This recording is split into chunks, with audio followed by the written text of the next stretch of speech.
함께 한번 기도하겠습니다.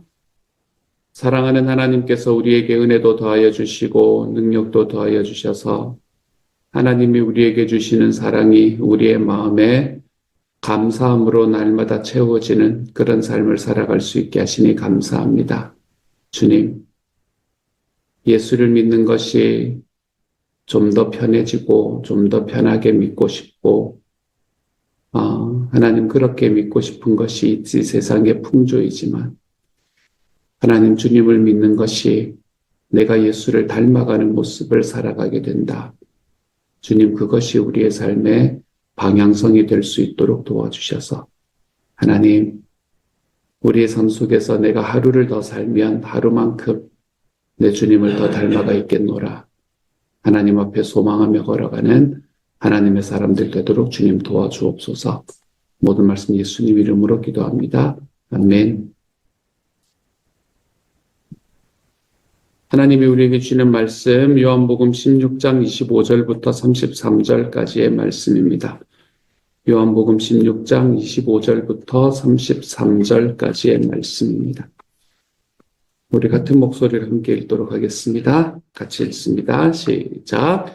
이것을 비유로 너희에게 일렀거니와 때가 이르면 다시는 비유로 너희에게 이르지 않고 아버지에 대한 것을 밝히 이르리라. 그날에 너희가 내 이름으로 구할 것이요 내가 너희를 위하여 아버지께 구하겠다 하는 말이 아니니 이는 너희가 나를 사랑하고 또 내가 아버지 하나님께로부터 온 줄 믿었으므로 아버지께서 친히 너희를 사랑하심이라. 내가 아버지에게서 나와 세상에 왔고 다시 세상을 떠나 아버지께로 가노라 하시니 제자들이 말하되 지금은 밝히 말씀하시고 아무 비유로도 하지 아니하시니 우리가 지금에야 주께서 모든 것을 아시고 또 사람의 물음을 기다리시지 않는 줄 아나이다. 이로써 하나님께로부터 나오심을 우리가 믿사옵나이다. 예수께서 대답하시되 이제는 너희가 믿느냐? 보라 너희가 다 각각 제 곳으로 흩어지고 나를 혼자 둘 때가 오나니 벌써 왔도다. 그러나 내가 혼자 있는 것이 아니라 아버지께서 나와 함께 계시느니라. 이것을 너희에게 이르는 것은 너희로 내 안에서 평안을 누리게 하려 함이라. 세상에서는 너희가 환난을 당하나 담대하라. 내가 세상을 이기었노라. 아멘. 오늘은 다니엘 금식의 12번째 날입니다.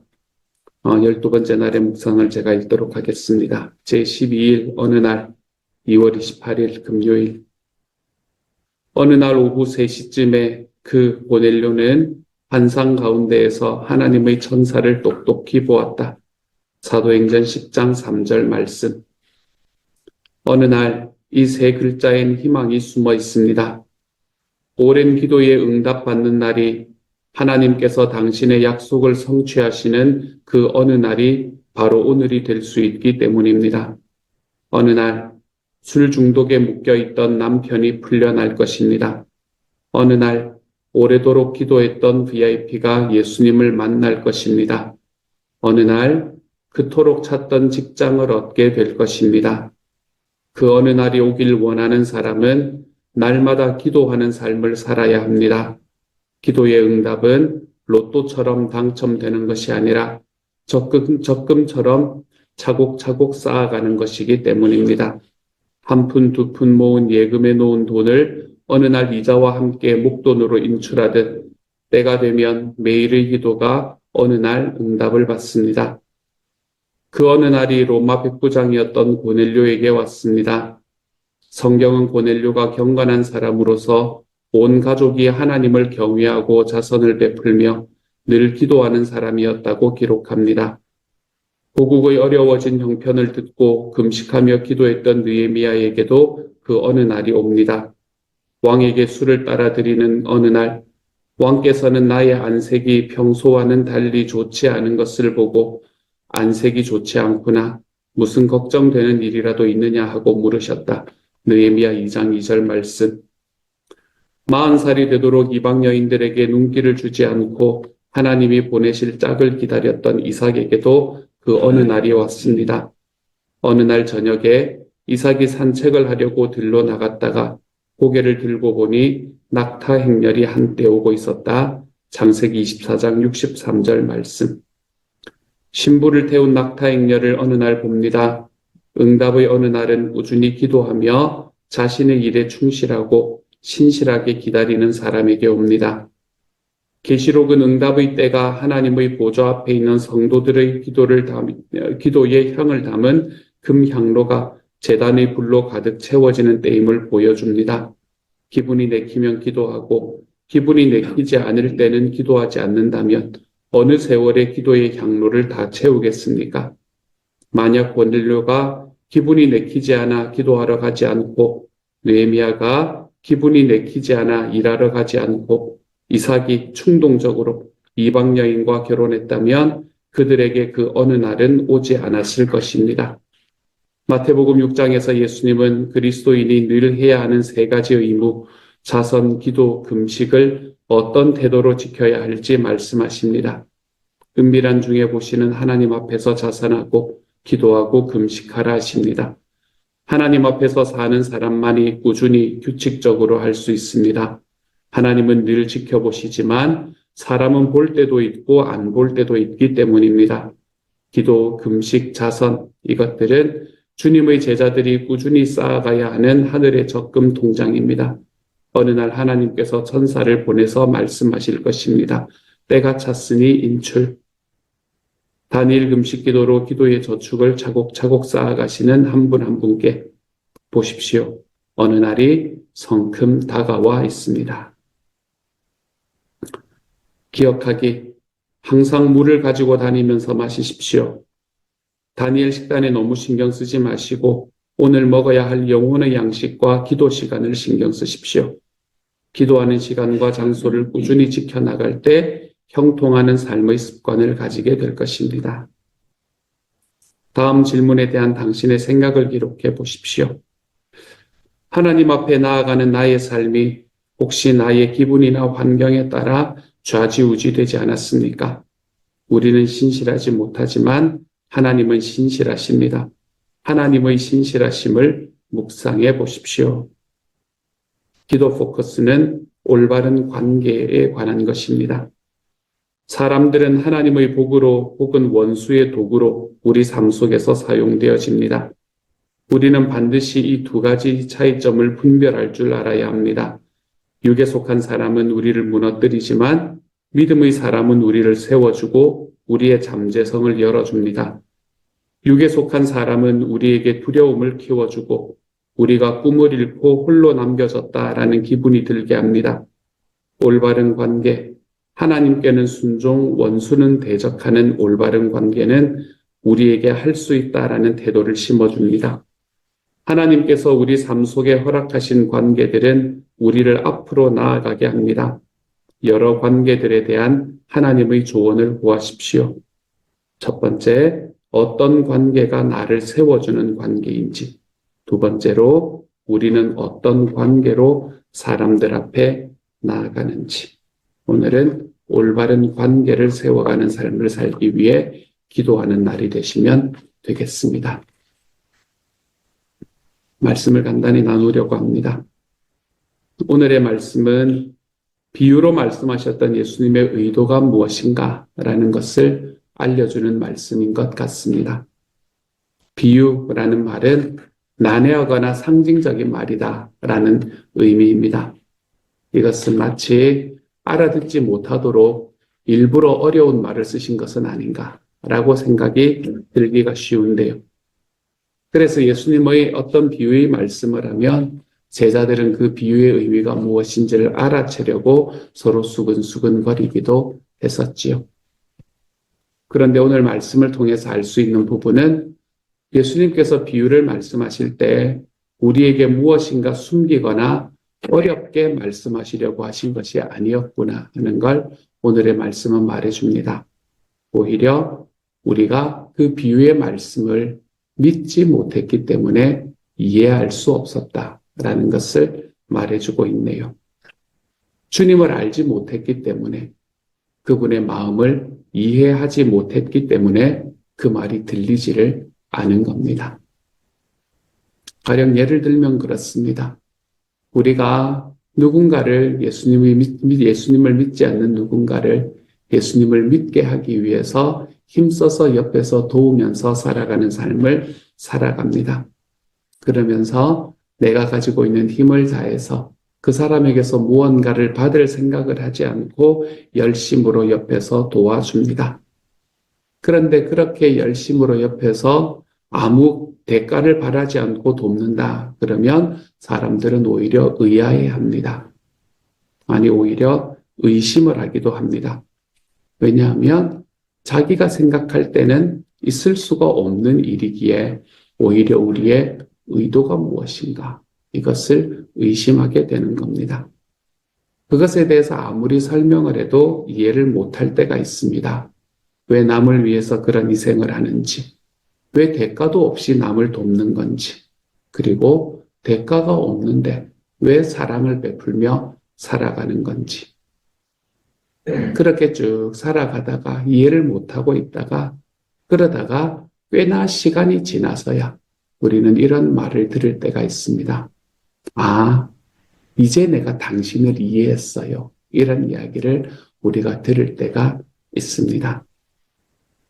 기도라는 것은 여러분, 어쩌면 우리가 주님을 알아야만이 온전해지는지도 모릅니다. 주님이 어떤 분이신지, 그분이 어떤 마음을 품고 계시는지, 우리를 어떤 눈빛으로 바라보시는지를 알지 못하면 기도는 그냥 중언부언이 될 뿐이 아닌가라고 생각이 듭니다. 주님이 나를 자신의 목숨보다 더 소중히 여기시는 분이라는 사실을 내가 알지 못하면 우리는 기도를 하면서도 끊임없는 의구심. 왜 저러나? 뭐가 문제가 있는 건 아닌가? 이런 의구심. 또는 내가 기도를 하고도 내 삶을 걱정으로 채우며 기도할 수밖에 없습니다. 주님이 세상을 창조하신 전능하신 분이십니다. 라는 것을 우리가 알지 못하면 지금 내 눈앞에 있는 아픔, 절망으로 밖에는 기도할 수밖에 없지요. 내가 내 그 앞에 있는 것을 넘어서는 하나님의 능력을 알지 못하면 말입니다. 우리가 알지 못한다라는 것은 주님이 알려주지 않아서가 아니라 우리가 주님을 알려고 하지 않았기 때문인 겁니다. 우리가 듣지 못하는 것은 주님이 말씀하지 않아서가 아니라 우리가 귀를 열지 않았기 때문에 그렇습니다. 우리의 삶이 바뀌고 변화되지 않는 것은 주님이 능력이 없어서가 아니라 우리가 그분을 믿고 맡기지 않았기 때문에 그렇습니다. 오늘의 말씀에 참 재미있는 부분이 등장을 합니다. 제자들이 예수님을 보고 이제 예수님의 말씀을 이해합니다. 라고 말하는 장면이지요. 주님이 말씀하시는 것을 믿습니다. 라고 말합니다. 그리고 확신까지 하게 됩니다. 그런데 그 다음에 예수님의 말씀이 참 재미납니다. 예수님은 아유, 너희들이 이제야 믿느냐. 그런데 너희는 이제 곧 달아날 거야. 이렇게 제자들에게 이야기합니다. 저에게는 웃픈 현실인 것 같습니다. 웃기기도 하고 그리고 좀 슬프기도 한 현실인 것만 같습니다. 우리의 확신이라는 것이 어느 정도인가 하는 것을 알려주는 대목인 것 같아서 그렇습니다. 그런데 예수님이 너희가 이제야 나를 믿냐? 그렇지만 너희가 곧 달아날 거야 라고 이야기하시는 이 말씀이 제자들을 비난하기 위해서 하신 말씀은 아닌 것으로 보입니다. 정말 읽어야 되는 것은 예수님께서 제자들이 그럴 줄 아심에도 여전히 사랑하고 계셨다는 사실을 우리는 읽을 줄 알아야 합니다. 또 예수님은 제자들이 그렇게 도망갈 줄도 아시고 계셨지만 여전히 그들을 믿어주고 계셨다라는 사실을 우리는 여기서 바라볼 줄 알아야 합니다. 이것은 우리가 어떤 정당한 반응을 보이고 하나님께 뭔가 놀랍게 응답하는 사람이기에 예수님께서 우리를 사랑하시고 보호하시는 것이 아니다라는 것을 말해줍니다. 오히려 우리가 아직 죄인 되었을 때에 주님께서는 우리를 사랑하시고 이 땅에 오셔서 우리를 위해서 죽어주신 분이 되셨습니다. 그 사랑은 우리가 잘해서 받는 것도 아니고 우리가 받을 만해서 받는 것도 아닌 바로 그 사랑이 되는 겁니다. 사랑하는 여러분, 하나님 앞에 살아가면서 무언가를 자꾸 잘하려고 살아가는 삶을 좀 내려놓으시기를 바랍니다. 우리가 잘한다고 해서 주님이 나를 더 사랑하시는 것도 더 축복하시는 것도 아닙니다. 진짜 우리가 잘하는 것은 뭔가 하면 우리가 우리에게 맡겨진 일을 하면서 평안과 기쁨 가운데 사는 겁니다. 하나님이 나에게 주신 그 사명 그냥 감당하면서 평안과 기쁨 안에 살게 되면 우리는 잘 사는 삶을 살아가게 되는 겁니다. 그저 주어진 일 하는 것, 나에게 맡겨진 작은 일에 만족하며 행복하게 살아가 보는 것, 그것이 하나님께서 우리에게 이야기하시는 잘하는 것입니다. 위대한 삶이라는 것은 내가 위대한 삶을 살아야지 라고 목표해서 얻어지는 것이 아닙니다. 살다 보니 위대한 삶이 만들어지는 거죠. 입으로만 떠든다고 삶이 만들어지지 않습니다. 우리의 삶은 한두 번의 이벤트로 만들어지는 것도 지는 것도 아닙니다. 우리의 삶은 사실은 우리가 매일매일 살아가는 우리의 하루하루로 만들어집니다. 우리의 삶은 작은 나의 습관으로 만들어집니다. 나의 작은 습관이 변화될 때 우리는 우리의 운명이 변화되는 것을 경험하게 될 겁니다. 그러니 오늘 작은 일에서 그리스도인으로 살아가 보시기를 바랍니다.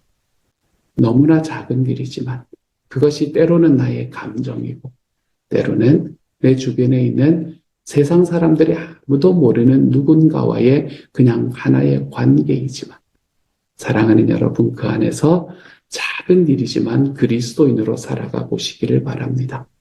그렇게 살다가 실패해도 괜찮습니다. 그래도 주님은 우리를 사랑하십니다. 잘못해도 괜찮습니다. 그래도 주님은 우리를 떠나지를 않습니다. 다만 작은 일에 충성하고 작은 마음과 작은 생각 속에 주님을 품으며 살아가는 오늘 하루가 되시기를 소망합니다. 그렇게 작은 습관을 키워가는 것, 여기에서 우리가 주님 앞에 승리하느냐 그렇지 못하냐의 승패가 갈리게 됩니다. 그러므로 그 작은 것 하나하나를 여러분의 삶에서 하나님을 따르는 습관으로 잡아가 볼 수 있는 하나님의 사람이 되어 가시기를 소망합니다. 하나님 앞에서 진짜 두려운 것은 내가 해보다가 실패하는 것이 아니라 하나님께 진짜 두려워해야 하는 것은 아무것도 하지 않고 그 자리에 머물러 있는 것을 우리는 두려워해야 합니다. 한 달란트 그냥 가만히 땅에 묻어 누웠다가 그대로 가져온 그 사람에게 그 주인이신 예수님께서는 하나님께서는 너가 너무나 게으르기 때문에 내 잔치에 참여할 수 없다라고 말씀하셨기 때문에 그렇습니다. 내가 실패를 두려워해서 그 자리에 머물러 있지 마십시오.